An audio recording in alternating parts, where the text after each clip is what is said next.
Today, we're going to be talking about the blues. Just to introduce this topic with a brief history lesson, the blues is a genre of music that originated in the late 1800s, so about the 1890s to the early 1910s, in the deep American South. It emerged as a form of expression for Black Americans, especially in the context of slavery's legacy, segregation, poverty, and oppression. This early form was called the Delta Blues because of its origin in the Mississippi Delta. After the First World War and amidst the Great Depression, there was a great migration northward of African Americans, sparking a new form of blues called the Chicago Blues because it originated in Chicago. The blues from this time period would influence every R&B, hip-hop, and jazz musician in the 20th century and continues to do so today. So musically, what is a blues? A blues is recognized for its 12-bar chord structure and its signature chords.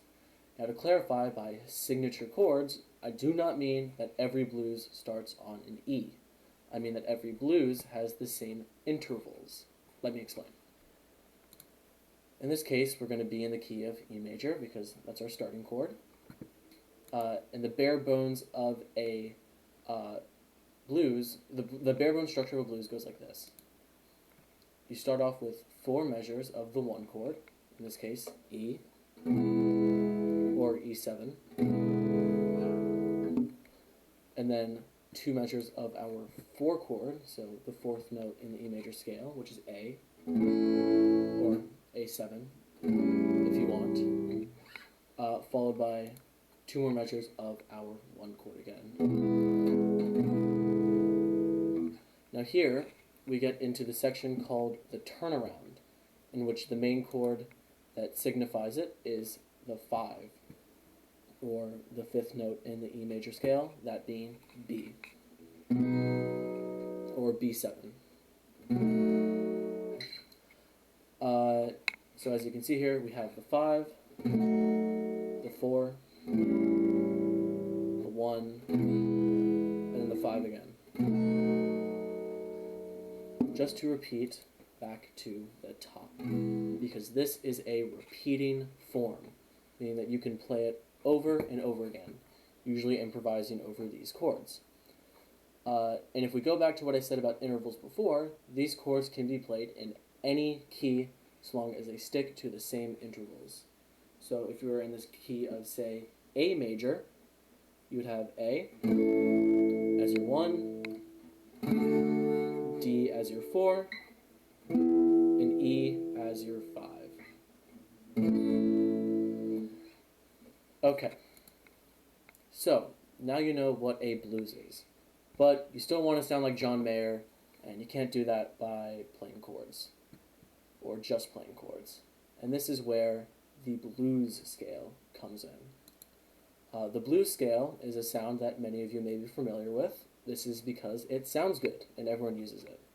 If you listen to the Beatles or Led Zeppelin, you could fit a blues scale over most of their solos and most of their melodies. It's based off of the minor pentatonic scale, named by a signature 5 notes, 1, 2, 3, 4,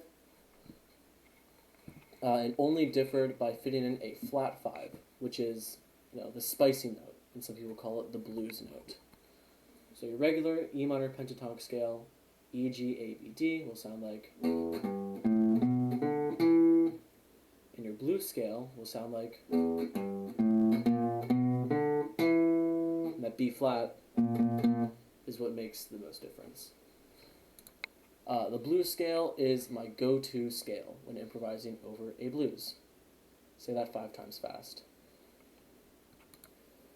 If you're more advanced, you can even switch which key you are playing in based on what chord is currently being played.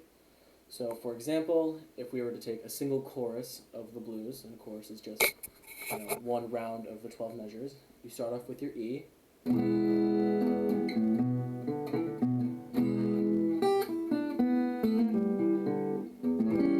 into your A, your 4 chord,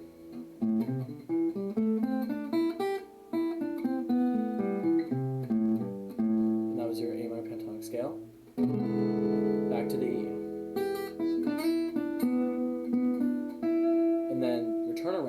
which is the B7.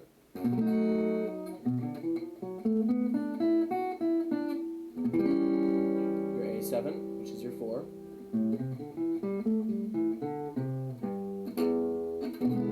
E7, which is your 1. And then the 5, back to the 1.